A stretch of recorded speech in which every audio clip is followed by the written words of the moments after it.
Hello and welcome to the next amazing, awesome episode of Unscripted with the two best young guns of all time. It's Buckeye Mike and my man Jeffrey from Only Talk Sports. How are we doing today? Doing pretty good, man. It was a lot of crazy NFL games that we're going to be getting to reviewing and previewing, so I can't wait to get to it. Me either, man. Me either. We got some deep diving stuff to get into, so let's get right into this. All right. First up, we got San Francisco, Seattle. My man Brock Purdy, man. Dude went off in this game. What is your thoughts?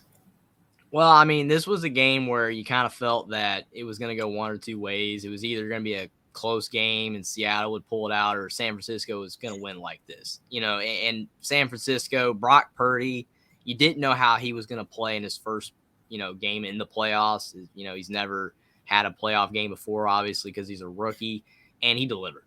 I mean, he threw for over 300 yards, made no mistakes, and Seattle on no shot. I mean, literally, if Brock Purdy made mistakes, that was how Seattle would win or have a shot to win if he made mistakes. And it just did not occur. San Francisco was the better team on both sides of the ball. I mean, they have more weapons on offense and their defense. Slowed Geno Smith down. I didn't think Seattle played awful, but San Francisco, the way they were playing, was just not going to lose that game. I mean, yeah, it's kind of how I feel. The biggest thing to me that helped San Francisco in the end seemed to be that, again, Brock Purdy kind of found his groove, found himself for the playoffs. And, ever since, San Francisco drafted Nick Bosa, I mean, that defense is just outstanding. Mm-hmm. And it wore down the Seattle offense. And it got to Geno Smith so much, which props to Geno. You're a good quarterback. You are a good quarterback. Are you the guy? No. Does this prove you're not the guy? Not necessarily. Mm-hmm. Your stats as a whole show you're not the guy. You're great for a fill-in. You're a great Matt Castle for Tom Brady. You're a great Jimmy Garoppolo for Tom Brady. You're not the guy. You're not going to lead Seattle to win a Super Bowl. And I'm going to say that right now. I'm also going to back that up with if somehow you magically do lead Seattle to a Super Bowl as a full season as a starter, then I will apologize. I know you'll never see this or that video, but I will apologize specifically to you, Geno Smith. But the story of the day with this game was the one, the only, Mr. Irrelevant himself, Brock Purdy. Dude went off. He had, 2-3 touchdowns this game? Mm-hmm. I think 3. Yeah. And the one, and really he should have had 4 because of the Ayuk drop in the end zone. I mean, he showed his athleticism. The thing with Brock Purdy that worries me, though, is he's more of a Patrick Mahomes than a Tom Brady. Tom Brady is your typical 70s, 80s, 90s pocket QB. Patrick Mahomes falls under the category of the dual threat QB, the Cam Newtons, the Patrick Mahomes, the Justin Fields. And that's not to go too deep into that because we can have a discussion on that at some other point. But that's why you see like Cam Newton, he's completely fallen off a cliff. Let's face it. He's had a short career. Why? Compared to someone like Brady. Why? Because the dual threat, because he had to be so reliable on the feet and not the arm like Brady. But I mean, overall, shout out to Christian McCaffrey. He had a heck of a game too. And I think, in my opinion, not to the fans, because I know you're obviously a fan of the organization, but I think to the organization itself, he kind of said, you know what? You shouldn't have given up on me, Carolina. You shouldn't have let me go. Mm-hmm. I think with this game, this performance that he had, he sent a message. Was he out to send the message? I don't know. But from his performance by itself, it looked like he was. Well, I mean, to your point, I mean, Christian McCaffrey, if he hadn't ever got hurt, he'd still be with the Panthers. I mean, the only reason they got rid of him, unfortunately, was because of the fact that he wasn't on the field a lot for the last couple of years. And when you have a guy that you're paying a lot of money and he is so important to your offense and he's barely on the field, they felt that they had to let him go. And I mean, if he goes to the 49ers as he is and he never gets hurt, like he plays 5-10 more years in the league at an elite level, then I mean, the Panthers at the end of the day might end up regretting the move, and they maybe already are. But I mean, at the end of the day, I mean, you cannot predict that he's gonna play, healthy like this for a long period of time. When at the Panthers, he only played like 8 games in 2 years, and that really hurt the Panthers. I mean, if he plays all those games, the Panthers are probably in the playoffs at least one of those years. He just was not healthy, and they needed him. And so I totally understand why they got rid of him, and they got some draft picks. But to your point, I mean, it hurts the Panthers that they lost him. But on this game, the more important part with this game, I mean, to your point with Brock Purdy, I mean, I would not lump him into Cam Newton because Cam Newton's his own kind of crazy. Cam Newton, he was fantastic, but he took hits that nobody else took, that I've never seen before. I mean, he would still be in the league. Like, he was a big guy, so he could take hits, but he would still be in the league today if it wasn't for like 3 hits. The 3 worst hits he ever took, if you take those away, he's still playing football. Yeah. The other issue with Cam Newton, anyway, is like I've said before with him, he is a guy that he had to run to throw because his throwing was not the greatest. So with his feet, it left receivers open because they had to pay attention to his feet. Whereas at least maybe with Brock Purdy, hopefully if he has a great career, if he, is in the league 10 years from now, he's going to be able to throw the ball without having to run. Because that's why Mahomes is successful. Because of the fact he can throw without running the ball. He does run the ball at times, and he does occasionally take bad hits, but a lot of times he gets out of bounds, but sometimes he'll take a bad hit. But it's really about throwing the ball without the run. If you can do that, then it doesn't matter if you do run. It's just you should stay healthy. You need to stay healthy. But even if Brock Purdy 10 years from now is hobbled, he would still be able to play as long as he can throw without the run. But I think Brock Purdy played really well for the 49ers, and I think that it's going to be very interesting to see what they do next year. I mean, it's presumed at this point he's going to be the starting quarterback the way he's playing. Yeah. But, I mean, he's definitely blown everyone away. I mean, the joke, obviously, is he was Mr. Irrelevant. Now he's Mr. Relevant. That's been thrown around a lot. I mean, to be fair, I thought that he got a little undersold anyway because, I mean, he had a great season at Iowa State. But then his last year, they had a rough season, only going 7-6. And a lot of people forgot about him. Because, I mean, if he goes to the draft after their 11-2 season or 11-3 season or whatever, he's literally going to be drafted like in the 4th round. Or maybe even the 3rd round, somewhere higher. But since he came back and they went 7-6, that's why he got drafted in the final spot because a lot of people forgot about him. So I don't necessarily think that maybe this is as much of a surprise as people thought based on that. If you look at where he would have been drafted if he had left the year before. But he's now become more of a surprise because of where he's drafted if people don't know the full story about him in college. But he's done a fantastic job. He's still blown away my expectations. Never thought he was going to play this well. But you kind of felt that the 49ers, like you said, their defense is fantastic with Nick Bosa. And their offense, they got Deebo Samuel and Christian McCaffrey, 2 of the best players, especially with McCaffrey being healthy in the game, that you feel like that Brock Purdy, as long as he doesn't make mistakes, he's going to be fine because he's got a great team around him. And if they keep playing at this high of a level, they can go far in these playoffs. Oh, yeah, for sure. Definitely. All right. So on to the next one. We got Jacksonville and LA. I mean, holy crap.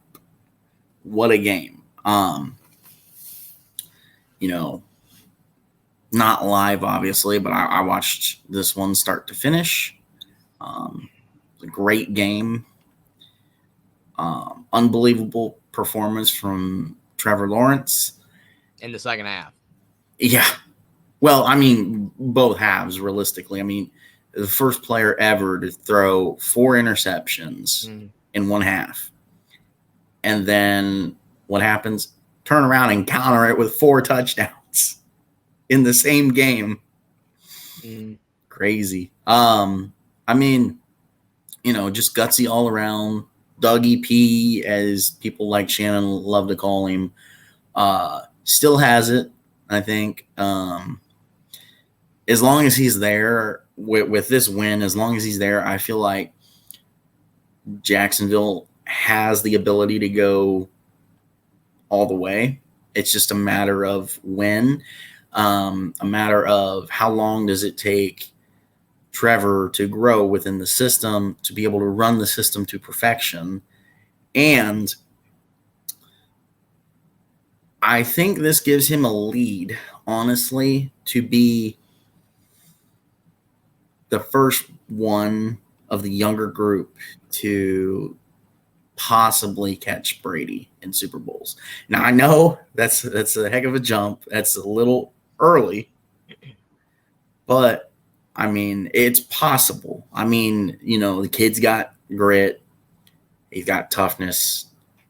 He's definitely a pocket QB. He leans more, honestly, in my opinion, towards Brady in a Brady Mahomes comparison sense, because yes, the run's there, like you pointed out with Purdy, and he will use it if he has to, but he's definitely pass first, stay in the pocket, pass. If we need a run, we'll hand it off to the running back or do some silly little wide receiver coming back play.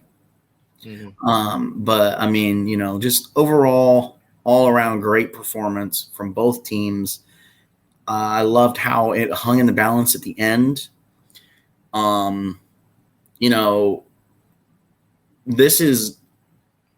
This isn't anything new as far as Trevor Lawrence. We've seen him do this all the time in college. I think the only real exception with something like this was his first national championship against Bama, the 44-16 showing. He has, in my opinion, from watching him in college to now, if given the right coach, and it looks to me like Dougie P is the right coach, but in my opinion, he has the clutch gene already. And you either, to Skip and Shannon's point, you either have the gene or you don't. And, Justin Herbert's great too. Justin Herbert had a heck of a game as well. But guess what? Trevor Lawrence had a better game, just slightly. As far as where the QBRs were, I don't know. It had to be pretty close eventually. I mean, Trevor's QBR at halftime had to be down in the dumpster easily. But I mean, by the end of the game, it was probably neck and neck. I think to your point about the Super Bowls, though, real quick, I mean, it's going to be a lot harder for any of these guys to catch Brady at this time because there's so many of these guys that are really good. Yeah. I mean, you name like 8 of them, 8 to 10 of the younger quarterbacks that are really, really solid. So it's going to be very hard for any of them to win enough, you know, Super Bowls. I mean, I'm not saying it's impossible. Nothing's impossible, but it's going to be really difficult at this current time in the NFL with all these teams that are really good. But to your point about Trevor Lawrence, I mean, I thought he played a really great game, and I will stress in the second half because of the fact the 4 interceptions, that was clearly, his first playoff game. He's struggling and, and all of that. But the way he was able to turn it around is fantastic. But I'll also point out that the Jaguars defense stepped up as well. They did not allow the Chargers to score anymore because if they did, then the Jaguars are not winning. But I did, I said to myself after the game, somebody's getting fired for the Chargers after this game. And their offensive coordinator got fired today. Can you explain to me, speaking of that, why Brandon Staley was not fired? Well, actually, I mean, kind of to be honest to your point, I thought it might have been him. I thought he was going to be the one that was going to get fired, but they fired the offensive coordinator. But I knew somebody was going to get fired because you can't lose this game. I mean, when I watched this not game, in the fashion in the way that the Chargers lost, like if you lose in a back and forth game, that's fine. It went back and forth. Both teams are balling out, but the way the Chargers lost, you can never lose a game like this. You were winning by so much. You had 4 interceptions on Lawrence. It should have been over, but you still lost. And again, credit to the Jaguars. I mean, it was a heck of a performance. It's really, good to see that they're, turning it around down there. And, especially with Trevor Lawrence, they could be really good for years to come. But that was a horrible loss for the Chargers. I mean, Herbert's got more experience in the NFL. They should have won this game. I mean, again, it's not even the fact that if it was a back and forth game, they lost, so be it. But it's the way, like you said, that they were up by so much. You losing this game is a terrible look. It's very unfortunate because they should have won, but they didn't. And Herbert, again, to your point, played fantastic. It's not his fault. The Jaguars' defense, they stepped up. I mean, in that second half, they stepped up. They do not win this game without the defense, the Jaguars. Their defense played so well in the second half to counter with Trevor Lawrence improved play in the second, and they were able to pull out a win. It was a great game. It's just unfortunate the way the Chargers lost, but I think, like you said, that if the Jaguars can keep finding ways to win, because really there's like 3 or 4 games this year. Like, if they don't win that Dallas Cowboys game, they're not in the playoffs. I mean, they barely won that game in overtime. So as much as people are wanting to hype a bunch of praise onto the Jaguars, and a lot of it's well-deserved, they're barely here. I mean, it really comes down to the Titans blowing their season and the Jaguars winning 4 or 5 games this year by 1 score. So to your point, that's where everyone's saying that Trevor Lawrence has the clutch gene, and I would argue that because again, he, I would agree with that he does, but I also argue that their defense stepped up as well. So it's kind of both ways. But if the Chargers had kept playing well, they would have won. But again, they didn't. So all credit to the Jaguars, all credit to Trevor Lawrence and the defense for getting it done. But they found ways to win all season. It's going to be very interesting to see if they can keep doing it in the playoffs. Yes, I mean, oh, shoot. I mean, to your point, yeah, the defense stepped up, which is awesome. I mean, and again, it all stems from Trevor stepping up to the plate because it's like, okay, our quarterback is here to play. So you know what? Let's help the guy out. Let's pull this off and let's have a heck of a game. But I mean, kind of see the same thing happened with Tom Brady and Peyton Manning and Eli to an extent. So, I mean,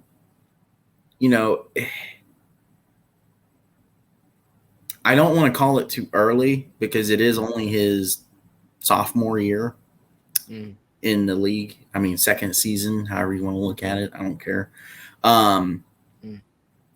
But if he can duplicate this on a regular basis, I'm not even talking like next week and he's in for sure. I'm talking like however long you're going to be in the league, 10, 12, 15 years. If you can duplicate this on a regular basis, Trevor Lawrence will be a Hall of Famer. Now, I think he will be no matter what. It's just a matter of how well does he perform throughout his career. Does he become a first ballot or is he a multiple ballot Hall of Famer? I mean, because, again, I know it's a slippery slope to say it, but that's kind of where I'm like, okay, he can definitely get there. And with what little bit we've seen, and it's the same thing with Purdy. I mean, the defense is great. It's going to make playing San Francisco and Jacksonville difficult. I mean, does this happen again next year? I don't know. Mm-hmm. But as long as Trevor is there to stay in Jacksonville, and as long as Purdy is there to stay in San Francisco, you're looking at two regular basis teams that are going to be up there in contention for the granddaddy of them all, so to speak. I mean, I know that's the wrong label, but they're going to be in contention for the Super Bowl every year. They're going to be that top tier of this team is built to be able to win this thing. Now, can they go out and win it? Yeah, I completely agree with your point. I mean, you compare it to Tom Brady. I mean, you look at the game against the Falcons, and the Falcons are at 28-3. Yeah, Brady brings them back, but the defense also shut down the Falcons. Or you look at the Vikings-Colts game from this year, and where the Colts stopped scoring. The Vikings scored all those points to come back, but the defense stepped up. I wasn't taking anything away from Lawrence. I mean, again, a heck of a performance. I mean, him coming back, the way they played in the second half, they deserved to win at the end, especially the way the Chargers couldn't do anything else. But you also have to have a defense, and that's where it's like overlooked. Because when you talk about Peyton Manning, again, he's a fantastic quarterback. He's elite. But you also look like, especially with the Broncos, that defense on that year's team that they won the Super Bowl, that defense was ridiculous. I mean, you could barely score on them. So you have to have a great defense also to win in the playoffs. You have to have great quarterback play and a great offense, but you also have to have a great defense. And I really feel that the Jaguars defense really stepped up in the second half, and that really helped them out. Oh, most definitely. I completely agree. You know, it's almost, if you look at the films, it's eerily like to piggyback off of your Super Bowl 51 Falcons Patriots statement. It's eerily similar. Why? Because LA got conservative, you know, went away from what gave them the lead. Atlanta in the Super Bowl, what did they do? They stopped running the ball. It's bad. Well, I mean, you look at a lot of teams. It's literally, it comes down to if you're playing not to lose. It happens all the time. When you have a big lead and you're playing not to lose, you're trying to hold on. You have to play to win. If you keep your foot on the gas, you're not losing ever in a game. I mean, you might throw a pick and make a mistake, but if you go right back around and score a touchdown, it's going to be fine. But when you literally do not put up another point in the game, you're asking to lose. And sometimes you don't lose and you hold on. But you just can't stop scoring. You can't stop doing what got you the lead. Like you said, if you literally just continue to play the way you are, Chargers, you're moving on. If you continue to do what you did and you just stop, you got conservative, you got safe, you were just trying to hope it got to 0-0, and it didn't. And unfortunately, you didn't win. And it happens all the time in big games. In the playoffs, it happens in any sport. You cannot play to not lose. You have to play to win. Honestly, we've seen that 3 times, in my opinion, already this year, not including just the NFL. In a way, I felt like Ohio State going into the fourth quarter, I know we're talking about NFL, but it's comparable. Going into the fourth quarter against Georgia, we're playing to not lose. We're playing very conservative. That's what irritates me about the whole thing. TCU had enough of a lead to be able to protect the lead. Why? Because it went score, back and forth in the third quarter. They were playing not to lose. They jumped out to a ginormous lead. Well, I wouldn't really call it ginormous, but a big enough lead that if you continuously play at that level, you're not going to lose the game. So what do they do? Burp, burp, burp, burp, burp, burp. Well, the 2 pick sixes is why they won too. I mean, if they don't have those 2 pick sixes, they don't win. And to your point with Ohio State, what would have been really the key in that game is if Marvin Harrison Jr. does not get hurt and they still lose. That would have been the key, because they lost because he got hurt, and then their offense could not do what they were doing because they didn't have any other receiver to just explode like he was in that game. But if he's in that game and they still lose that game, that is because you went away from him and you were playing not to lose for sure. I completely agree. Yeah, and I know it's an NFL-centric one, but I was just, not for you, but for everybody watching, if it wasn't clear, it was just, it seemed very comparable, in my opinion, especially Ohio State, Georgia. So, with that being said, let's jump into these Sunday games. We got Buffalo, Miami. Holy crud, this thing got to a point again, back and forth, back and forth, back and forth, like TCU. Buffalo jumps out to a big enough lead that if they keep pace up, they're going to win easily. What do they do? Burr, burr, burr, burr, burr, burr, burr, burr. And you still win the game. Look how much you won the game. You were up 17-0 at one point. And you win the game by 3 points. Now, outstanding performance by both teams, especially Miami, because who saw this coming? I don't think anybody predicted 65 points in this game. I mean, I think the frustrating thing with this game is because of the fact, just say Buffalo wins the Super Bowl somehow, no one's going to remember this game. It's not even going to matter. But teams that lost this past weekend some of them played better than Buffalo did in their win. And again, I'm kudos to Buffalo for getting the win. I'm just pointing out that a lot of times, narratives are formed based on the result at the end of the day. All that matters is whether you win or lose. But there were a couple teams that lost in the wild card that played better than Buffalo. I mean, it is what it is. Buffalo played that bad in this game. I mean, because credit to Miami, like you got to give all the credit to Miami for playing well in this game. But if you look at the total yards, Buffalo had like 450 yards of offense in this game, or close to 500, something like that. And Miami barely had like 230. Why was that? Because Miami actually wasn't very good.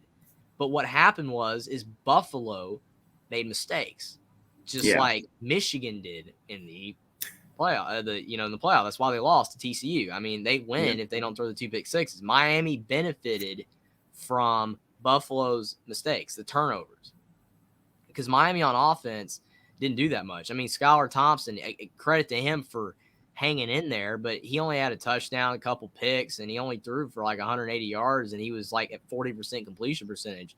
I mean, he tried. I mean, Buffalo was literally just blitzing him to death, so he really couldn't do anything.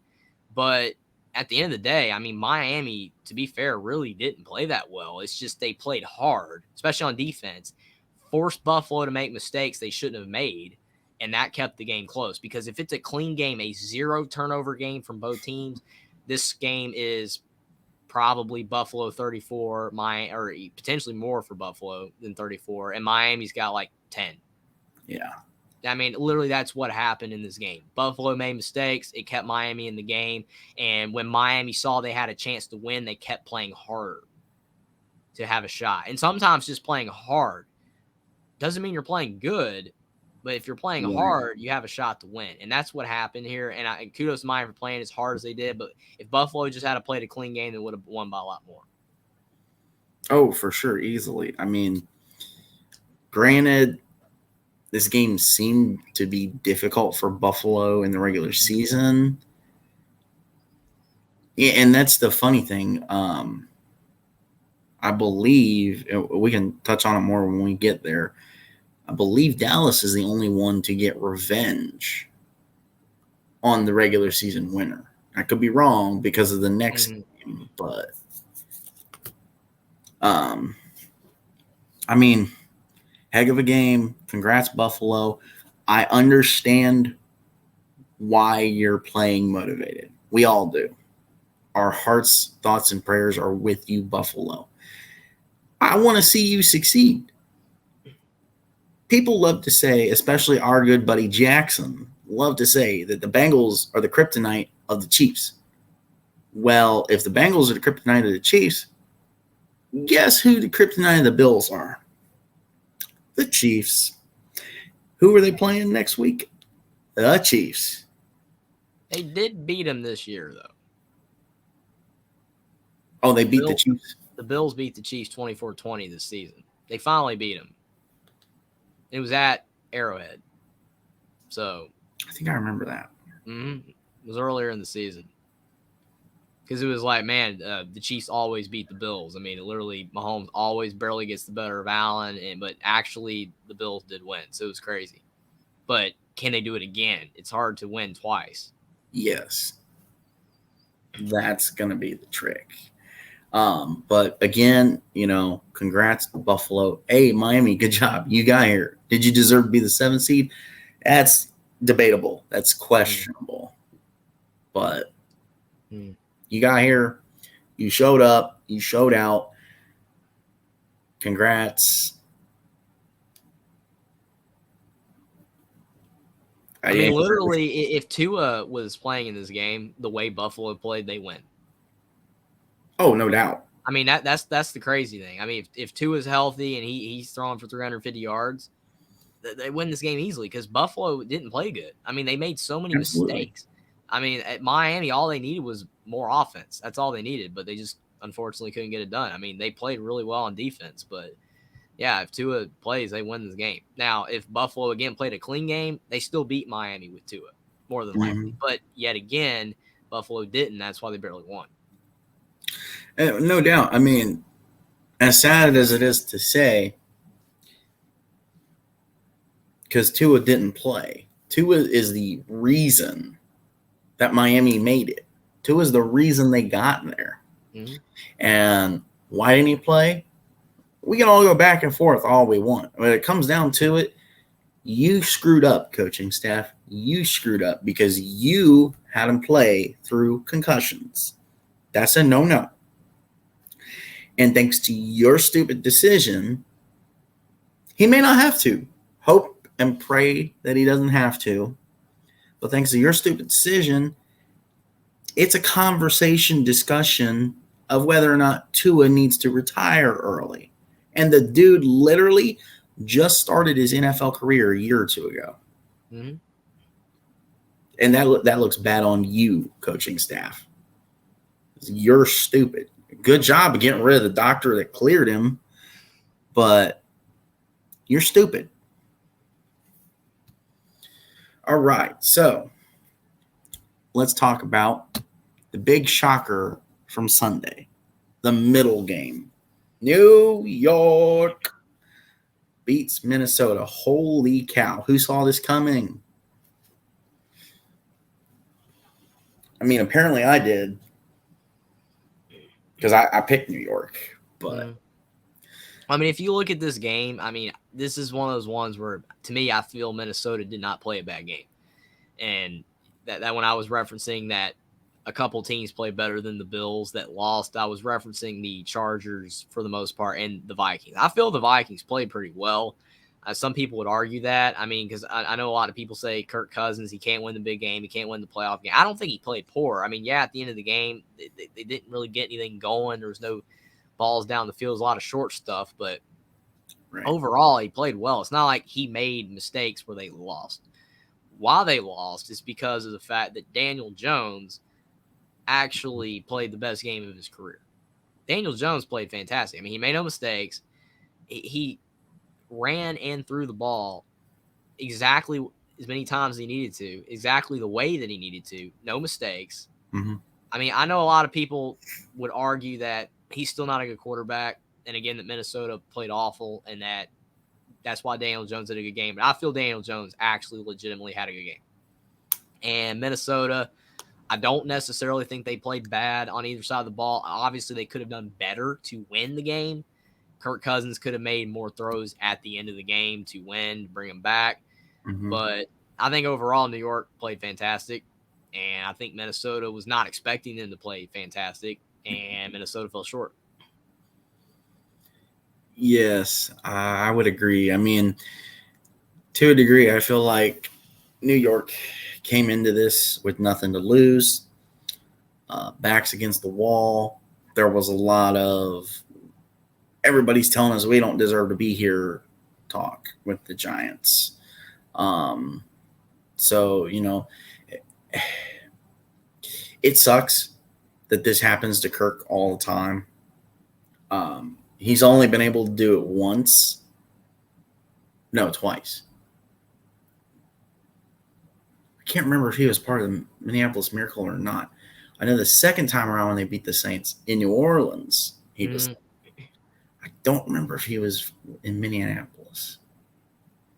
Anyway, he's rarely on occasion been able to do this. So the harshness coming from the NFL fan base telling him that he sucks is it's like he wants to be told that he sucks in the long run because he doesn't do anything to fix it on a regular basis. This was a chance because I can see the backlash. You know, you beat a cruddy team. You beat a team that has no defense. You beat a team. You beat a team. You beat a team, etc. It was Case Keenum in the Minneapolis Miracle. So Thought it so. wasn't Kirk Cousins yet. Yeah. Thought so. Yeah, you're right. Giants, just overall awesome game. Kirk Cousins, man, you got to start winning these games if you want people to shut up about you can't win and you're a choke artist. Congrats to Minnesota for getting here. You were the higher seed. You deserved to win. I didn't pick you because of Kirk Cousins. I'll tell you that right now. And I believe Saquon had a great game. Daniel Jones finally came out of his hole and showed up and showed I can play and actually won a meaningful game. Mm-hmm. I mean, he played a fantastic game. You're right, Saquon Barkley played a great game as well. I thought both teams played well, but the Giants were just a little bit better. That's why they got the win. Oh, yeah. All right. So our next one on the docket is the best one of them all, at least around here. You got Cincinnati 24, Baltimore 17. I'll tell you right now, the key to this game, and I had to watch a recording of this game. The key to this game was the Zach Taylor fumble recovery at the goal line when he took it back 99 yards. Why? Because before that play, that game was tied, and Baltimore was driving, and they were down at the 1 or the 2 yard line. Baltimore, John Harbaugh, your gymnast is coming through. Your Jim Harbaugh-ness is coming through, John. You don't go over the top with the ball just out there. You go down underneath. You tuck and push. Mm-hmm. You screwed up. Mm-hmm. And you just – Joe Burrow played an average game. He played outstanding for a Joe Burrow performance. Again, the problem with Cincinnati is coming through again as the offensive line. Why? Because injuries, and you didn't fix it. Mm-hmm. Well, I mean, this was the other team that won that didn't really play that well. I mean, to your point, I mean, Cincinnati and Buffalo, they won their games, but did not play that well. Cincinnati, I mean, Joe Burrow, he's a fantastic quarterback, but like you said, he had an average game.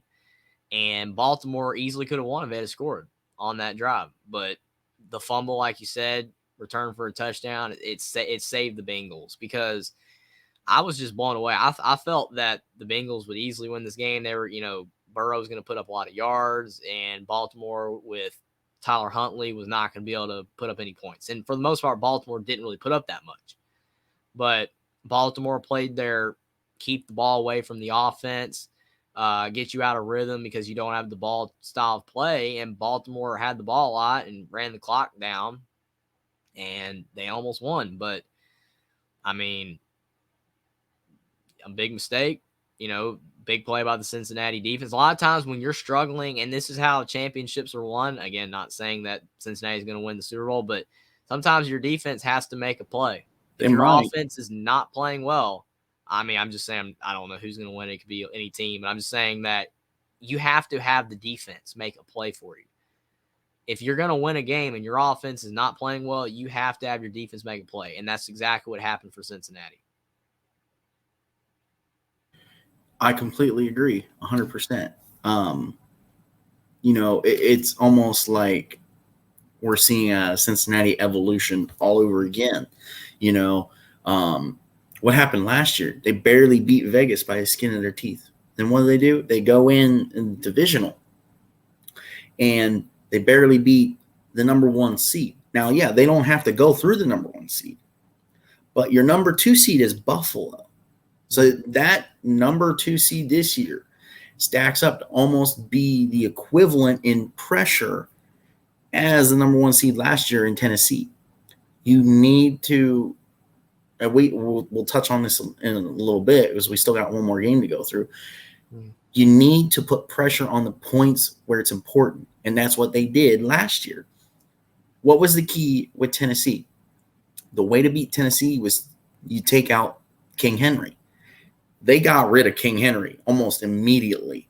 I mean, and to your point, Tannehill just shut down, and he threw 2 pick sixes? Definitely, I remember 1 for sure. Mm-hmm. I thought he threw 2. So again, to your point with Michigan, it's Michigan TCU all over again. If Tannehill doesn't throw the 2 pick sixes, at least the 1. Mm-hmm. Because I don't remember if it was 1 or 2. I know it was 1 for sure. I don't remember if it was 2. If he doesn't throw the pick sixes, Tennessee wins the game. So luck was again on Cincinnati's side last year, like it seems to be this year. And that's where a lot of people, I'm not obviously not saying that Burrow's not a good quarterback. That's insane. He is really, really, really good. But that's where a lot of the narrative gets misguided when you want to say particularly the clutch gene with a quarterback, or just particularly that it's the offense or the quarterback that's winning it for it. And Burrow has won a lot of games for the Bengals already in his career, but sometimes when you're not playing well, you need the defense to step up. And when it consistently does, especially in games where your offense is not playing well, then that is where champions are won. That's why they say defense wins champions. They're not the only reason, because you have to have an offense, especially now. You can't just win games 10-9 anymore. It's not the way it works. You have to have an offense. But when your offense is not having their best game, that is when you need your defense to make a play. And it's not always has to be a pick six or particularly getting points out of or scoop and score. Just 3 and out, or, getting them to punt the ball or stopping them on 4th and 1 or something. Mm-hmm. Your defense gets stops, because a lot of teams lose because the defense doesn't get stops. And then people want to blame the quarterback. And the quarterback's to blame to a degree because he didn't put up more points, but also that team's defense let them down, allowed the other team to come back. That's why I don't always blame either side of the ball unless it is one side of the ball, it's completely the reason. But a lot of times both sides of the ball are key to winning or losing a game. And for Cincinnati, if they had lost this game, it would have been because of their offense. But at the end of the day, they won this game because of their defense. And that definitely should be credited. Most definitely, for sure. To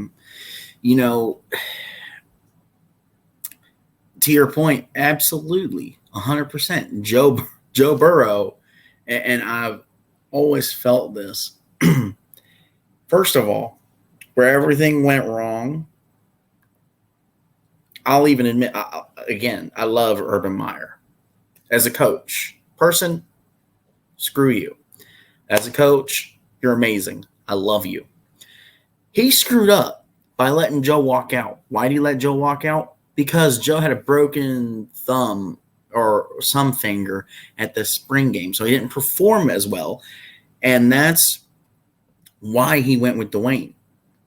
Joe fit his system perfectly. And that's where everything screwed up. Why? Joe goes down to LSU, wins LSU national title. Good job. And then, while at LSU, because he had time to shine and be the starter, he showed at LSU the seeds of what type of quarterback he is. Because here's the thing. I could sit here all day and say, Brock Purdy may catch up to or get to, or not Brock Purdy, Trevor Lawrence or Justin Fields may equivalent Tom Brady. That may be true, but where's the next Tom Brady play? He plays right here. Joe Burrow. He may not get to 8 Super Bowl wins. Joe Burrow is already one step behind Brady in the sense, and we can go more into detail on this on another episode, in the sense of the Super Bowl talk, because he's 0-1. Brady started 3-0 before he had a loss. Okay, well, it's the team that you had. The team was stacked, Brady. He can get there. He can match Brady. He just needs to stay upright, and he needs to stop getting hurt. And that's the key. And their problem, they didn't pay their guy. I'll tell you right now, the reason this score is the way it is and that this team is the winner, because there was one guy missing from here. Mm-hmm. Lamar Jackson. Lamar Jackson plays that game, I guarantee you. It's just like the Dolphins would do. Baltimore wins. Yes, It's Miami, Buffalo all over again. Yeah, I didn't even mention that, obviously, but for sure, I agree. If Lamar Jackson is playing in this game the way Cincinnati played, Baltimore wins. For sure. And the whole narrative on Cincinnati is completely different. For sure. Because you're like, oh, man, Cincinnati lost in the first round of Baltimore. Because, I mean, even with Lamar Jackson, I don't really think people really are that high on Baltimore. I think a lot of people see a ceiling with Baltimore because, I mean, Lamar Jackson, he's a really good quarterback, but he just hasn't got to that point where he's mistake-free in most games, especially passing the ball. He still makes a bad throw every now and then. It's just ridiculous. But, if he can stay healthy, which it's seemingly more obvious that he's not, but hopefully he does in the future. But he's always hurt at the end of the season for Baltimore. He plays, Baltimore starts out the season really well, and then he gets hurt, and they limp into the playoffs or they miss the playoffs. But if he can stay healthy, then Baltimore could be really good. But he has not been able to stay healthy so far, and that's why Baltimore is really, suffering at the end of the day because they just can't advance in the playoffs without him. And they almost did here. I mean, it's completely proven that Baltimore at this point is built around Lamar Jackson. I don't understand why Baltimore doesn't get that. I mean, pay your guy. Yeah, I don't like Lamar because he's cocky. And yes, he has every right to be cocky because the way he plays, he proves he can play. He backs it up. But pay your guy and you'll win more games. Does he have what it takes to win a Super Bowl? I don't know. I don't think so. When it takes you 3 tries to win a playoff game, I don't think so. When this guy can go on a tear his first time in the playoffs and get to the Super Bowl, I mean, everybody has every right to bring up, is Joe Burrow the next Tom Brady? Because it's comparable. Anyway, congrats to Cincinnati for winning the game. I don't know if you should have won the game because it was so close. But, hey, that's what you do. You play close games. Why? You don't have an offensive line. Your defense is getting better. It's getting good enough. Your problem is the offensive line, Cincinnati. This was the problem last year. Come on, you've got to fix the problems if you want to have success. People want to see Cincinnati versus San Francisco in a Super Bowl. People want to see Cincinnati versus Philly in the Super Bowl. People are tired and sick of seeing. I'm telling you, Pat Mahomes has been to 4 AFC championship games, maybe 5 already, and 2 Super Bowls. People are sick and tired of seeing the Chiefs have success. Why? Patrick Mahomes is suffering from, and we can go into more detail in a way next week. People, or some other time, people are suffering from Brady fever, but it's Mahomes fever instead of Brady. Why? Mahomes is currently on a tear to have the same success as Brady. Speaking of Tom Brady, let's get into this last wild card game. Where am I going to start? Tom Brady. I wanted to say this with everyone in the group, but It's just you and me. I respect you. I never did. I don't care what decision you make. I may ridicule you if you make a Brett Favre move, say you're going to retire again, and then this guy's going to be right all over again because you're going to say, I'll retire. And then 2 months later, it's going to be, I'm coming back to the NFL and I'm going to Vegas to pull a LeBron, be my third team.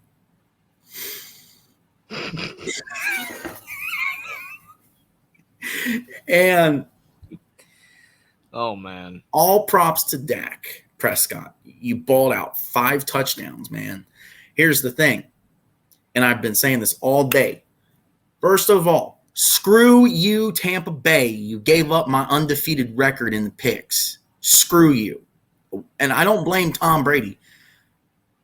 Tom Brady is not the issue. The problem with Tom Brady, look at his stat line. He threw 66 pass attempts. 66. Oh my Lord. Well, that's the reason that I almost picked Dallas to win, but I didn't because it's Dallas. And like I said, until they win, it's kind of hard to pick them, but they did finally win. But the reason why I almost picked Dallas anyway is because of the fact Tampa Bay cannot run the football. They were last in the NFL this season in running. You know, they can't run. I mean, Leonard Fournette, he's a solid running back, but their offensive line cannot run block for him. And even the backup that's quicker, Rachaad White, he just can't get lanes. There's no running lane. So it's all on Tom Brady. Like you said, 66 passes is ridiculous. You should never have to throw that many passes in a football game unless your offense is designed that way. Like if you're just going to throw. But yeah, the Bucs offense is not designed that way. It's not supposed to be. It's not, especially with Tom Brady at 45 years old, throwing 66 passes. He can do it. But to me, the bigger issue with Tampa Bay is their play calling all year has been awful. Because I don't understand why it is that you have and I understand the offensive line has some issues, and it's even in pass blocking, which is Brady doesn't have the most time in the world. But you have the guy that can throw the ball 65 yards down the field. Yeah. And all you're throwing is 1-yard passes that you could literally get any third-string quarterback to throw. I mean, you've got Tom Brady. There is no reason that Tom Brady's throwing all those screen passes to Godwin, and then there's a defender right there. I mean, if they were actually blocking for Godwin, he could run 50 yards, then yeah, okay, it's working. But they were just throwing the same passes over and over, 1-yard, 2-yard passes, and then Dallas was right there. Mm-hmm. I mean, you have Tom Brady, you've got Mike Evans, Chris Godwin. Throw the ball down the field. Mm-hmm. They couldn't do it. Yeah, it seemed to me like, even who was on the call? Even I think it was Troy Aikman and Joe Buck, wasn't it, on the call? Mm-hmm. Even Troy Aikman. They're on ESPN now, yeah. Yeah, even Troy Aikman was saying, Tampa, just throw the ball deep because Dallas is running an umbrella coverage. Mm-hmm.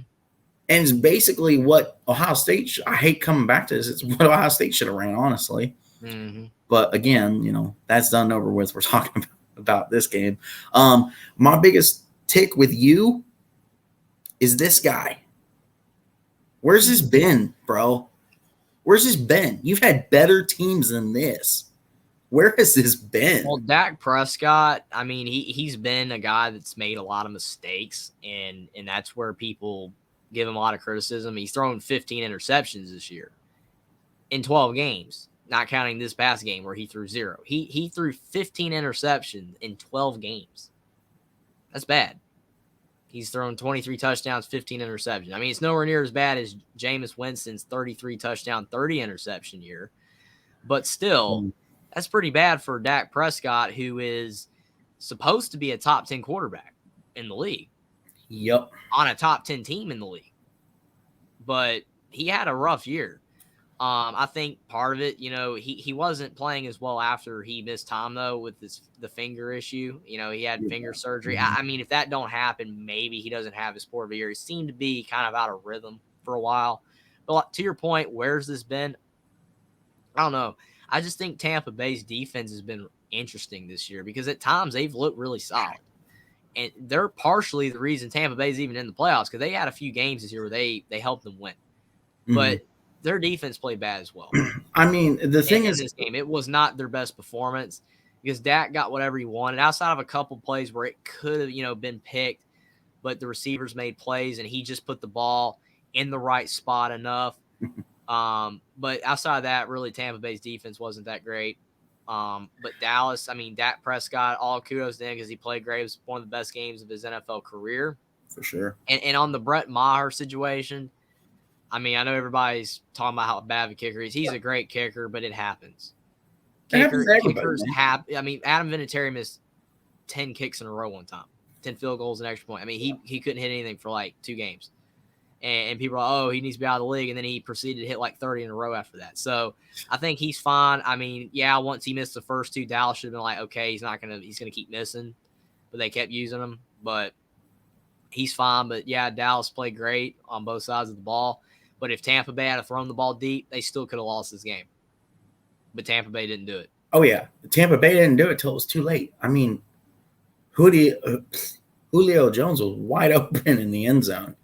It was a perfect pass, right on the mark, right in the hands to Julio from Tom. It's like, okay, to your point. They've done it all game. Yeah. And to your point, that's exactly why there's no way in heck that Tom Brady is retiring. Mm-hmm. Why? Is he can still throw a perfect pass, a perfect arched pass for a touchdown. And that was from like, what, 30 or 40 some yards when it happened? I mean, he still has it, man. As much as it irritates and angers, I'm going to use that instead of the phrase I usually would use, and you know which one I'm talking about. Even though it frustrates and angers people, to hear people like us say that, that's what it is, man. And he still has, it's crazy. Like, seriously. Mm-hmm. If he can go somewhere, because Tampa's not it. If he can go somewhere he can stay upright and in the pocket all the time, or he's not really going to get touched, this guy could actually, it's crazy to say, he could actually play till he's 50. Or pretty darn close. I mean, he's already pretty close anyway. But, I mean, again, what is with this Tampa Bay defense? Because when I look up the overall positioning for the defense, it's like right around the 7 range in the league. So is the defense overrated? Were it too many injuries that prevented the defense from being as good? Like, what do you think it was? Well, they did have some injuries in the middle of the season, and they dropped a lot of games, around December, early December, late November. They had a rough stretch of games, and that was because of the fact that they had some injuries on the defensive side of the ball. But I think their defense was just a bit inconsistent anyway. I mean, even when they were healthy, they had a couple of bad performances, but they had some really good performances. But, I mean, even if their defense played really well in this game, the way Tampa ran their offense, they wouldn't have won. Because they only put up 14. I mean, like you said, I watched the game as well, and, I mean, you see the end, and Brady's throwing the ball down the field, and it's like, again, if you do this all game, Tampa could have put up 35. And they're winning over Dallas's 31. Even though Dallas would have more if he hit the extra points. But you know what I'm saying. Since they did, Tampa would have 35, Dallas would have 31, and they win. But because Brady could have thrown for 4 or 5 touchdowns. If he can throw the deep ball, and Dallas would not have been able to stop it. To Mike Evans, Chris Godwin. I mean, the reason they're in the playoffs is because Mike Evans caught over 200 yards against the Panthers and 3 touchdowns. And the Panthers, they had J.C. Horn. He was out in that game. Maybe it would have been a little bit different. But, again, to your point with Ohio State, doesn't matter. But they would have won this game if Tom Brady was allowed to throw the ball down the field. And I don't know why Tampa Bay won't let him do it. I know the offensive line's not that great, but he has enough time to still throw the ball at like 3 seconds. Mike Evans can get 30, 40 yards down the field. He throws it, and it's complete. And they just didn't do it. And I know that it's crazy to say that one simple thing would have changed the result of this game, but you really feel it would have. You just, I mean, looking at it, you just really feel that it would have. But it is what it is. Again, great win for Dallas. Get the thing off your back of you can't win in the playoffs, and Dak is not very good, but he got that off his back. He played great. So great win for Dallas. But this was a really big missed opportunity for Tampa because they could have won this game easily. I mean, if you alone look at the little moments throughout the game, like I think it was early in the game too. I think Tampa was only down 6-0 at this point. Tampa's driving.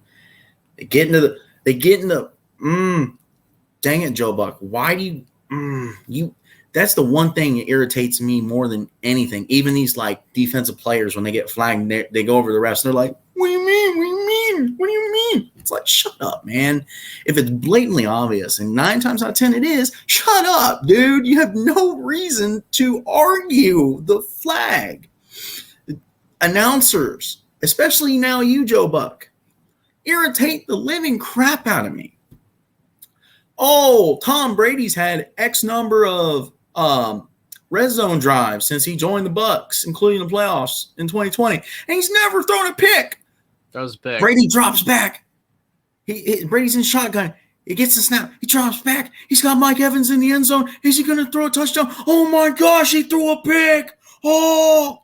And the funny thing is, right the way you said it was funny. Right when the funny thing was, right when he brought up the graphic and they said it, he was like, I hope I didn't give him the kiss of death, because that's usually the announcer, because he knew what he was doing. So why would you even do it, Joe? Come on. Oh, I mean, to be fair, I mean, something was really off with that drive anyway. Because, I mean, you actually look at Tom Brady. He almost threw 4 picks on that drive. I mean, he threw the one in the corner of the end zone that had quadruple coverage. That could have been picked. He had that one over the middle of the field. It could have been picked. I mean, there was a couple others that were close. So, I mean, he almost threw a pick, 4 times on that drive. It's just the fact that the one in the red zone ended up being the one that he finally got picked. Because he did not hardly have any good throws on that drive. A lot of those throws were bad.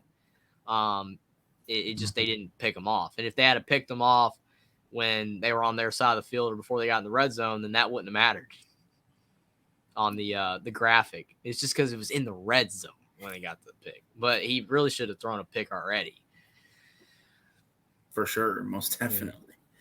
But again, I'm going to be very critical of your guys still, and I'm very critical, QBs.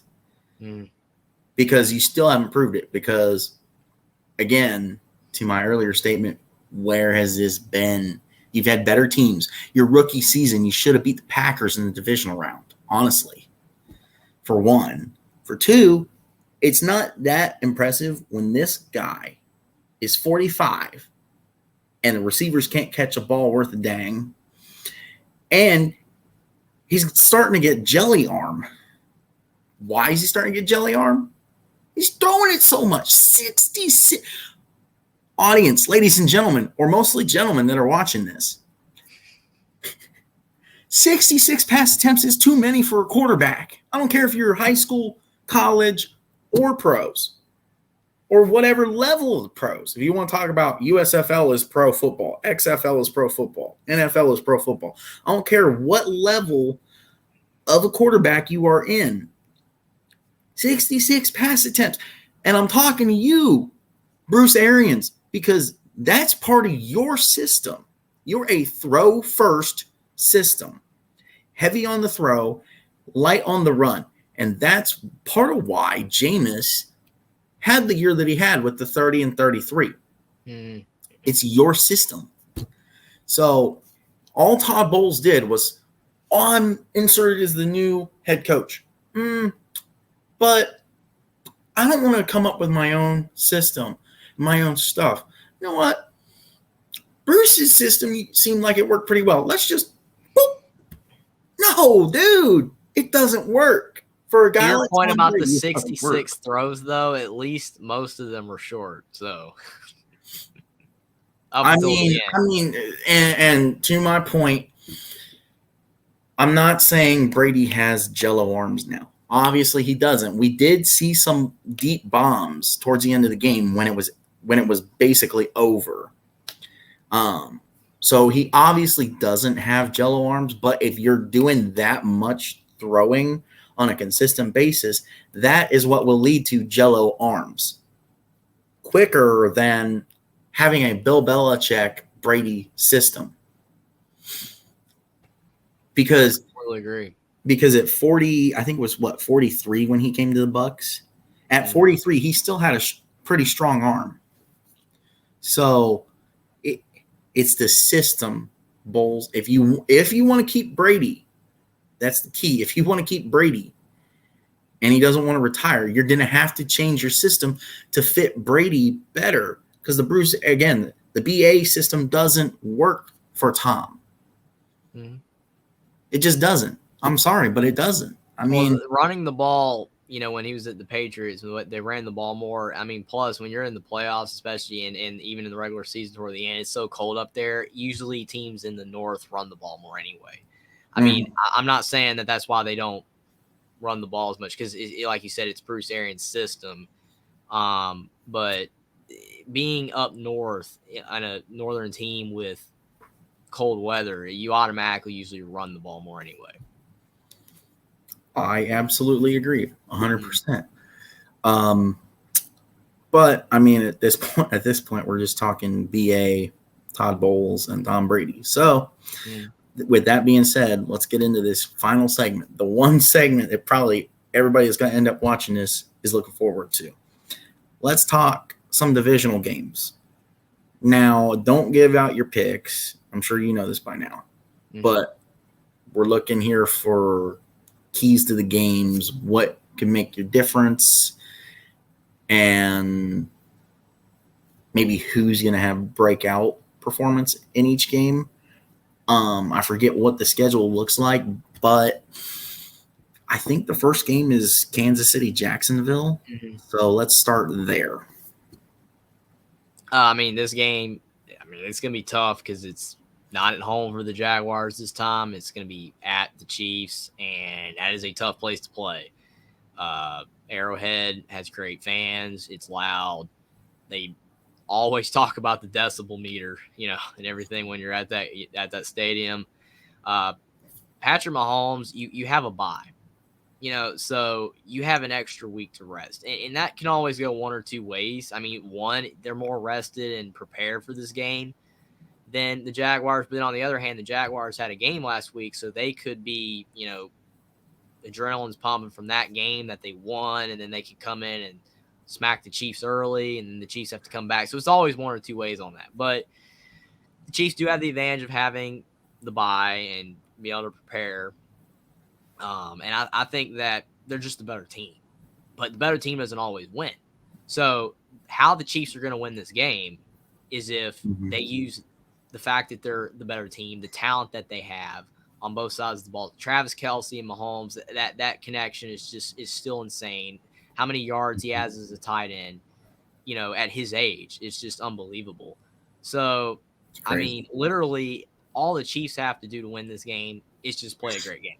No mistakes, just play solid. Mahomes, 3-4 touchdowns, no picks, no turnovers, defense plays well, you're going to win. For the Jaguars, you got to punch the Chiefs in the mouth early. You got to get ahead, and you have to be confident because, more than likely what happened in the Chargers game, if you get down like that, you're not going to be able to come back this time because you're not at home and you're not playing the Chargers. You're playing the Chiefs, and the Chiefs normally don't blow leads. Not all the way back. I think if they get down like that, they could come back enough to make it a game, but I doubt if they get down like that, I doubt they'll win the game. Yeah, I know that's what you're probably saying, but yes, I just wanted to clarify. To win the game, they're not going to be able to come back to win. Yeah. So I think that the Jaguars, if they're going to win, they have to get ahead. And I think that Trevor Lawrence cannot throw 4 interceptions.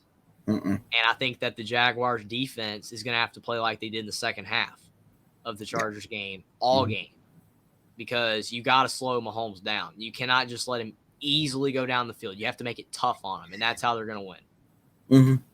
And I think to your point, like it is pretty hard to make Mahomes slow down because yes, his main key is his legs. If you can stop the legs, you have a chance.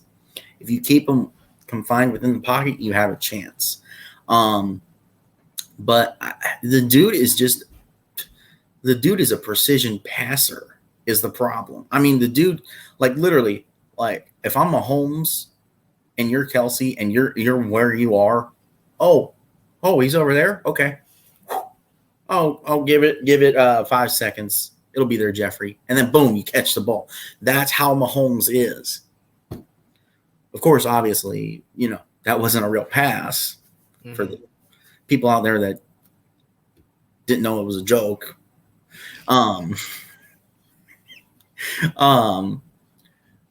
Yeah, Mahomes and Kelsey. Because the thing is Kelsey.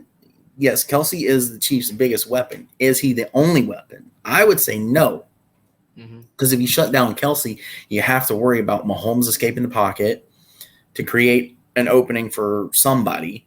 And then you have to worry about Edwards-Helaire, the running back, Edwards-Helaire, in the flats. And if he isn't running through the flats, you've got to worry about the shallow yardage. Because, I mean, they could literally run Edwards-Helaire from a shotgun up to maybe chip a lineman and break out into a shallow cross, and Mahomes hits him in the shallow cross, and it could go 80 yards. I mean, to your point, the biggest key is, well, there's actually two, and you basically touched on them already. Jags defense has to show up like it did in the second half, because this is not it's not the Chargers. Lawrence needs to not necessarily be more precise, but he needs to not throw 4 interceptions. Interceptions are okay to throw against the Chiefs, but you have to then turn around and rely on your defense to be able to make stops and not allow the Chiefs to turn the turnovers into points. Because, I mean, Mahomes doesn't, the way the Chiefs are built, Mahomes doesn't necessarily have to produce every single point possible. Because again, for the idiots that want to make the argument, the quarterback does not play on the defense. I'm sorry, unless it's high school football, and we're not talking high school football. But at the end of the day, I mean, that's what it comes down to. I mean, you gotta slow down the Chiefs. I mean, you have to slow them down. They cannot just run and throw all over you. And I mean, a lot of people, when Tyreek Hill left, a lot of people thought the Chiefs would struggle, but they just replaced him. They have enough weapons just all over the field. I mean, literally, like guys that aren't even like big part of their offense, like even like Kadarius Toney that they added. I mean, just guys like him, he can just throw in there and he can get you 30 yards on a just a short pass or something like that, Or, I mean, you've got McKinnon, you've got Juju Smith-Schuster, right? You just got all these guys, all these receivers that are just good. I mean, they don't have like maybe that elite receiver, but they have so many good, fast options, speedsters on the offensive side of the ball that, I mean, it makes it so tough to stop. Compare that with Kelsey, where he's just so reliable. He's always going to get you yards. But like you said, if you pay too much attention to him, those receivers, and they have tons of them that are all capable, it makes it impossible to stop. Especially when Mahomes doesn't make any mistakes. And there are games where he literally will not make a bad throw. And then there are games where he'll throw 2 picks. And that's where, again, if the Jaguars can turn Mahomes over or slow him down, they can win. But if Mahomes just has a game where he's not making any mistakes and he's just spreading the ball around, they have no shot. But I think the Jaguars are going to play hard. And if they do, you never know. They could pull it off. They easily pull it off as long as Trevor Lawrence plays a really good game and their defense can slow the Chiefs down. For sure. I mean, it's kind of obvious where the safe pick would be. Safe pick would be go with Chiefs. But I mean, yeah, to your point, anything could happen for sure. So I think the next game is Philly and New York on Saturday.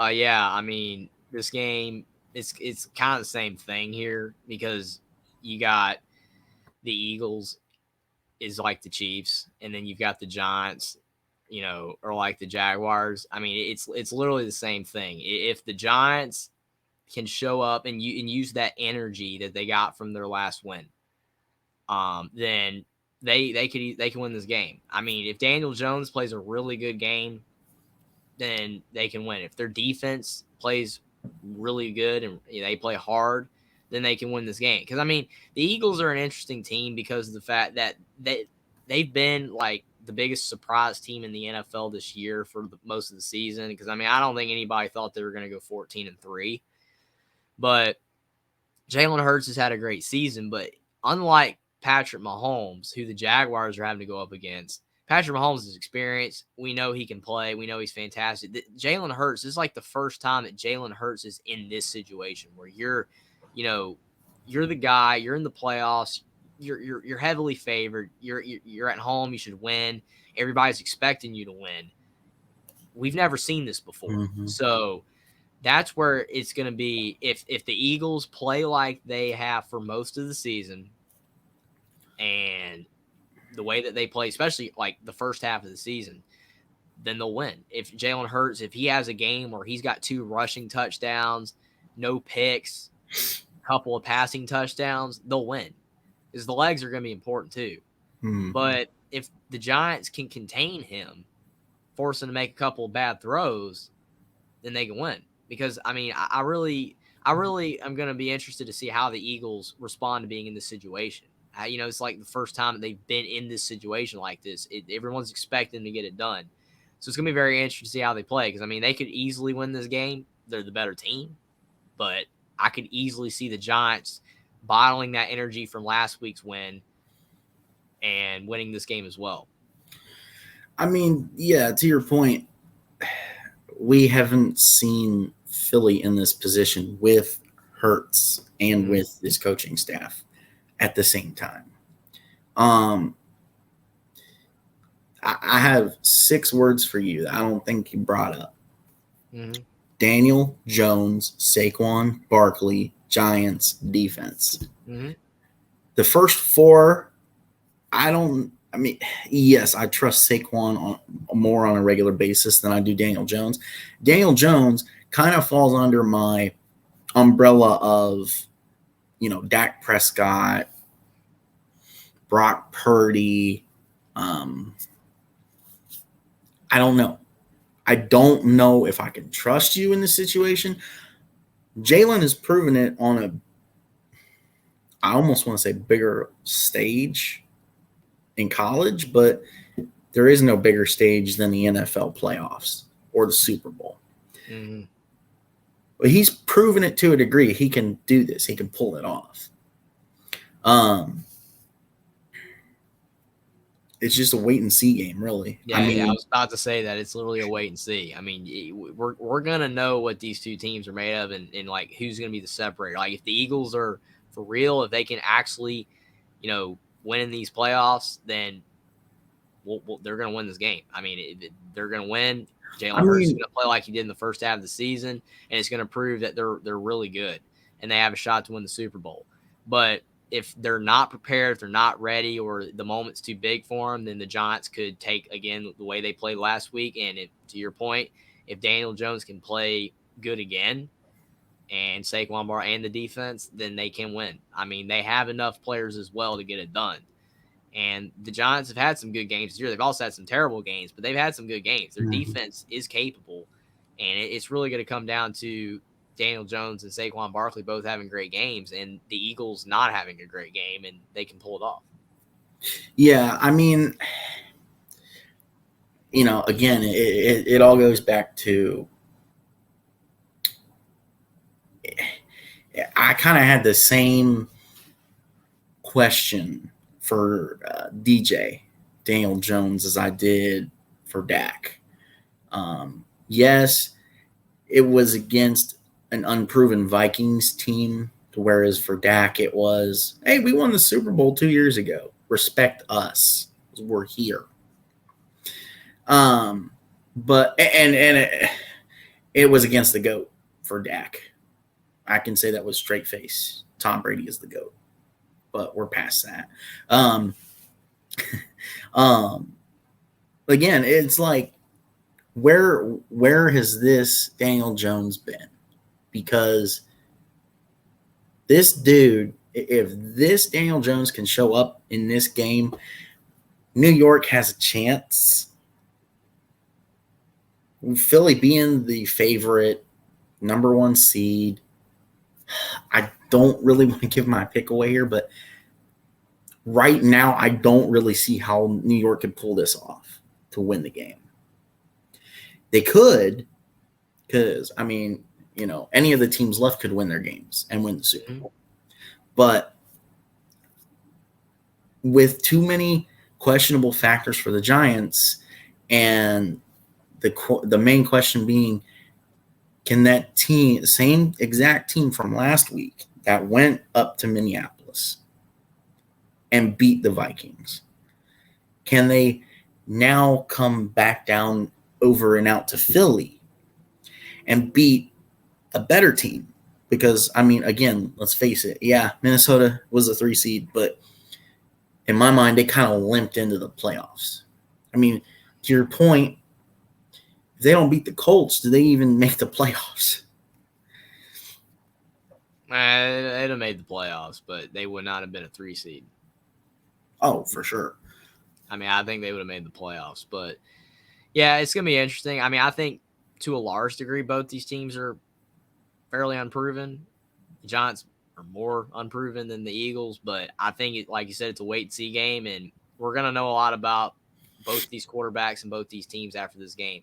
And I think that it's going to be really telling how the Eagles play. Like, if they blow the Giants out, then they have a really good shot to win the Super Bowl. But if they struggle or lose this game, then it's going to create a lot of questions for them. And if the Giants can pull it off, that would be fantastic for them, and it would really show that Daniel Jones and the Giants are a capable team for sure. Yeah, I completely agree. I think we've pretty much talked this thing dry for this one. So let's go ahead and go into Sunday. I believe the first game on Sunday is Cincinnati at Buffalo. So give me your thoughts on that one. This game, I'm sure that most people are really looking forward to. I mean, obviously, it's Josh Allen, it's Joe Burrow, two of the younger stars of the league. Josh Allen's been in a little bit longer, but they're still, relatively young.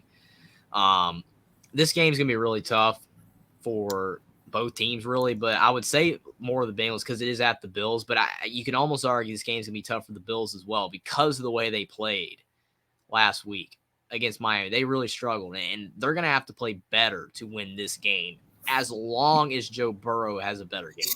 I mean, because if Joe Burrow has the game if he did against Baltimore, and if he does that again, then there's a really good shot that the Bills don't have to play well. Right. I mean, because the Bills played poor against Miami, and the Bengals played poor against Baltimore. And really, it could be a classic case of both teams were looking ahead to this game. I mean, that honestly could be the case because both teams struggled really badly in both those games. So it could be a really good chance that both these teams play so much better in this game, and you get a classic. Or one of these teams struggles again. You have a hangover from that poor performance last week and struggle again. And then the other team plays well, and it's a blowout. Or both teams could struggle. I mean, we don't know how either of these teams are going to play. We know both these teams are capable of winning a Super Bowl. We know that both these teams are really solid, and we know that both these teams have great quarterbacks. But both teams played poor last week. So, again, it's all going to come down to which team shakes the rust off from last week and plays to their fullest potential is going to win this game. I mean, yes, I completely agree. To your point, I think coming into this game, like you said, biggest matchup wise, like for the other AFC game, you got Pat Mahomes, you got Trevor Lawrence, you got second-year guy, you got experienced guy. He's been to 4 or 5 AFC championship games, 2 Super Bowls. This guy wants to win a championship. He wants to get over the hump. How far can he really take this team? He's got a coach that's been to the Super Bowl, an experienced coach. Whereas this one, it's Joe Burrow got to the Super Bowl first, been to the Super Bowl, won the AFC, ran through the Chiefs, beat the Chiefs twice the same season. Josh Allen, Buffalo, never been to the Super Bowl since Jim Kelly. Young QB, experienced, never beat the Chiefs until earlier this year. I mean, it's almost like a neck and neck competition between these two. Whereas the other one, I don't think it really was, or is, I should say. This one I think is really interesting. Yes, the biggest key, like we said, QBs. Where I'm probably going to pay more attention is the defense. Mm-hmm. Can the Bengals defense create enough stops to hold the Bills below the season average? I think the season average is like 30 or something. Mm-hmm. So can they hold Buffalo to 20 something into the teens maybe? The Bills defense have enough motivation with DeMar? Because, I mean, this run that the Bills are on right now are amazing, but it's all based around DeMar's accident, which, again, we are not downgrading. We are not dissing. Thoughts and prayers go out to you again, DeMar. But that is the main motivation for Buffalo is if we're going to do this, we're going to do it for DeMar, and that's how we're going to get through this. And that's not going to get you a Super Bowl. I'm sorry, Buffalo. It's just not enough to win you a Super Bowl. Because you can play motivated all you want. Like, we've talked about this probably 5 times already, and our show is in its infancy. And, look at the Falcons. They got to the Super Bowl. They had the season MVP. They got up by 25 at, I think, halftime. Didn't score at all the second half. And they stopped playing motivated. So the motivation of beating Tom Brady, the GOAT, wears off. Any motivation you have besides, I want a ring, I want to win a title, wears off. And essentially, to a degree, sometimes that motivation wears off because you're not staying focused on the goal in front of you and ahead of you. But my biggest thing is going to be, like I said, the defenses. Can Joe Burrow expose the Bills' defense for what it is? Can they attack, the deep threat? Does Tyler Boyd, does Jamar Chase, does T. Higgins get loose on the edges enough that, Joe is in the pocket long enough and he just tosses up a deep one to Jamar, Tyler, or T in stride, and it's just a touchdown. I mean, this game, like the other AFC game and maybe the NFC game we already talked about, could come down to a 35-31, 31-30. This game could be like a game that we've already seen where it's close. To the point of, talking about the previous games, the only one, and I don't think I mentioned this earlier, the only one that really shocked me was the San Francisco game because it was a blowout. Well, I guess Dallas won too because of it being a blowout. But it's like, as far as blowout by itself, no one really saw it coming. Either way. And that's kind of where I'm at with this one. I don't see this one being a blowout. I'll be surprised if it is. I think either way you go, this one's going to be close in the end. Like I said, I completely agree. I think the defense is going to matter for both teams, but I just think that, like I said, it's whoever plays better. And I know that's crazy to say because of the fact that obviously most of the time if a team plays better, then they're going to win. But, I mean, both these teams just played so badly last week. They were not their normal selves. Their characteristic self. I think that both these teams are going to play better in this game. I think that they will because of the fact it's the Bengals, it's the Bills, it's Burrow, it's Allen. You feel that they're both going to wake up and play much better in this game versus the way they played last week. But it literally is going to come down to who plays better, both sides of the ball, whose defense plays better. If Josh Allen throws a pick, would that be the difference? Or if Burrow throws a pick, whoever makes more mistakes, because this game is going to be tight, and one mistake either way could be the difference. Absolutely, 100%. So let's go ahead and get into our last divisional game here. We got Dallas at San Francisco. I don't know about you, but I think this is probably, I'm obviously going to watch. It's part of our job to watch. I think this one interests me the least. Why? Because San Francisco is built the way that Tampa was built a couple of years ago. San Francisco is built to destroy the Cowboys. I'm sorry. I'm trying to be down the middle because we do have a pick'em show this week. And I don't want to reveal my picks early, but I don't think Dallas has a chance. Why? First of all, Dak is unproven. Cool. You beat Tom Brady. Guess what? You beat a 45-year-old Tom Brady. And you're only 16 years behind him. You're 29. You won your second playoff game. Yeah, he is now the oldest remaining QB in the playoffs. You won your second playoff game. It's funny. It is funny, though, because I think the youngest is like 24, 25. Mm-hmm. Like Joe Burrow, I think, is the youngest. Or, Trevor. And I think he's 23. Mm-hmm. Anyway, getting off topic. You won your second playoff game. Dude, you've been in the playoffs at least 4 times. You should have at least 4 dubs under your belt. You need to prove. You, Dak Prescott, and you, Dallas Cowboys, need to go on a Joe Burrow Cincinnati Bengals run from last year. And if you don't, the fan base needs to shut up. Because I would almost argue that makes the game more interesting, though, to see if Dallas can win.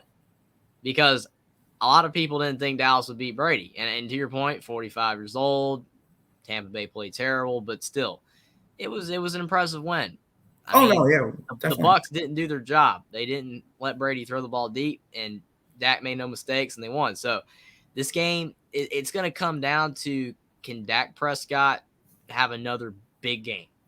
No picks, no terrible throws, a lot of touchdowns. And mm-hmm. Dallas is moving the ball down the field. If they can play like that again, they can win. But the 49ers defense is really good. And if they get to Dak, that could be a problem.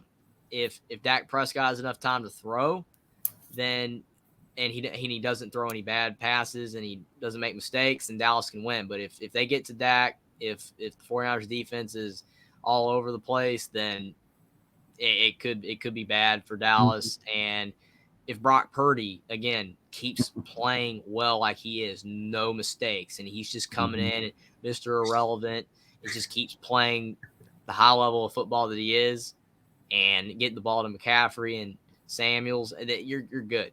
49ers are going to win. But mm-hmm. if Dallas plays really well and Brock Purdy does not play as well as he has been, then Dallas can win. But they're going to have to play really well. Yeah, in the long run, yes, you're right. It does make it more interesting, but I'm looking at it from San Francisco has everything going for them. Brock Purdy is starting to blossom into a great or good QB. He's, moving the pocket when he needs to. He's leaving the pocket when he needs to. He's making the throws that he needs to make to move the ball down the field, to score touchdowns. He's making the right decisions. He didn't really make bad decisions in the wild card game. And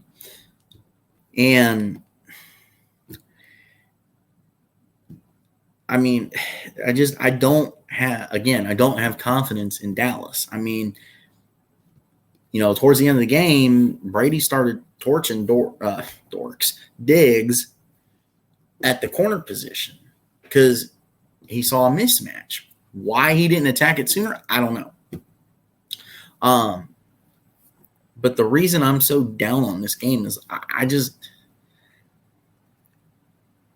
if everywhere you look online says that the Tampa defense is a top 7 defense, the reason I'm having trouble being interested in this game, other than seeing how badly San Francisco slaughters Dallas, is because the San Francisco defense is like a top 3 or top 4 defense in the league. Mm-hmm. I mean, to your point, Nick Bosa just comes off that edge so fast, so strong, so hard.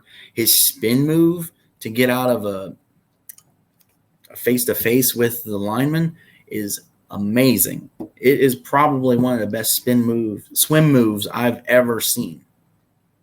Mm-hmm. He is the strength of the defense. The only downfall to San Francisco and really Dallas that makes it more of an even playing field is the fact of, between the 2 wildcard games, there were a lot of injuries for both teams. Now, how severe the injuries were, we don't know. But there were injuries. That is a good point. And it could come down to which injuries affect the team more, either side. I mean, like you said, it's a great point. I mean, Dallas, they have to protect Dak. If Dak Prescott is on the ground, if he gets sacked several times and he's getting hit over and over, even when he gets the ball out, he's probably going to be throwing picks if he's being pressured. So they have to protect him.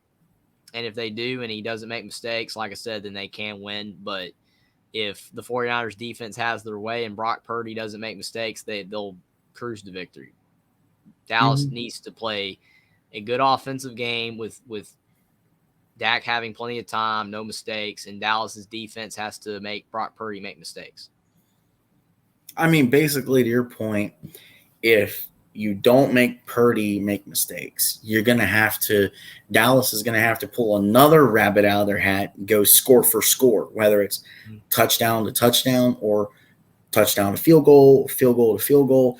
You've got to either make mistakes or pressure him enough that he throws the ball out of bounds enough that you're getting 3 and outs that way. Because eventually what's going to happen is if you pressure him long enough to where he's just constantly throwing it out of bounds, he's either going to make the mistake of being too far behind the line of scrimmage. So even if he chucks that thing to hog heaven, it ain't going to get to the line of scrimmage. And then penalty, intentional grounding on the offense. And then once that happens, if you can get that to happen, once that happens, that's going to lead to, okay, I've got to get the ball out faster because they're getting to me too fast. So if you get there too fast, you're going to cause an interception. If you lay out and play the defense right, and the one thing that shocked me with Dallas in the last game was having Diggs come off a corner blitz. Holy crap. And the fact that he got there fast enough that he just completely blew up the play. I'm like, dude, first of all, how do you go in untouched from the corner spot? Because you're basically right on the line of scrimmage, and you're like all the way over here. Brady's all the way back here. You had a clean shot straight down to him. Nobody interrupted your route to get to him. Yeah, that was pretty bad.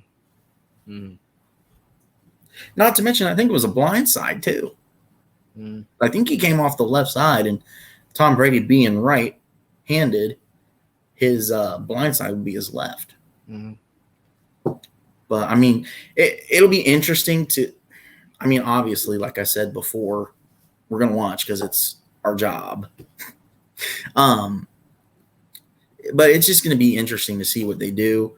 It wouldn't surprise me if you see defensively trick plays like that where, okay, we have this kind of coverage and we're faking the coverage because we're coming off a blitz at the corner.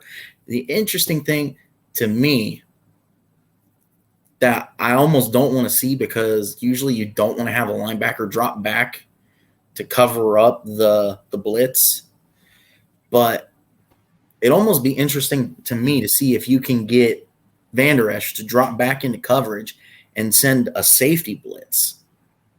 Mm-hmm. But again, that is a little far-fetched and the distance is a little too much.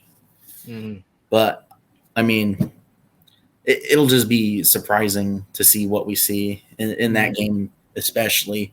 But outside of maybe Jacksonville, Kansas City, and maybe Philly, New York, because to your point, unproven both teams, because every time you've gotten to the playoffs before, especially New York, mostly New York, since Super Bowl 46, you don't win worth a dang.